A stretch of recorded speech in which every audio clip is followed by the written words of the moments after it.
ये है आरजे कार्तिक की 1 मिनट स्टोरी। ये कहानी एक बच्चे की जो शाम के समय मार्केट में गया तो उसने एक दुकान देखी जिस पर लिखा था पपीज फॉर सेल। बच्चा दुकान के अंदर चला गया। उसने जाकर के पपीज का प्राइस जो है शॉपकीपर से पूछा। दुकानदार ने कहा बेटा 2,000 रुपए से शुरू होकर 20,000 रुपए तक अलग अलग ब्रीड के पपीज की अलग अलग रेट।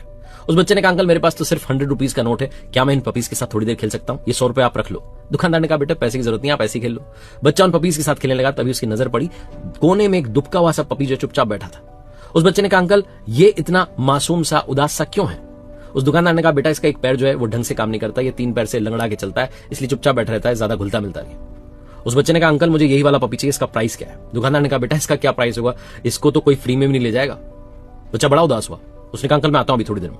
वो अपने घर गया। जाकर के उसने अपनी गुल्लक तोड़ी, उसमें जितने रुपए थे सारे इकट्ठा कर लाया और दुकानदार से आकर के कहा कि ये लो 2,000 रुपए में जितने कम पड़ रहे हैं मुझे बता दो, मैं वो पैसे भी देके जाऊंगा, लेकिन ये पपी मैं ही लेकर के जाऊंगा। दुकानदार ने कहा बेटा क्या करोगे इसके साथ, ये लंगड़ा के चलता है, खेलता भी नहीं है, करोगे क्या इसका, ये किसी काम का नहीं है।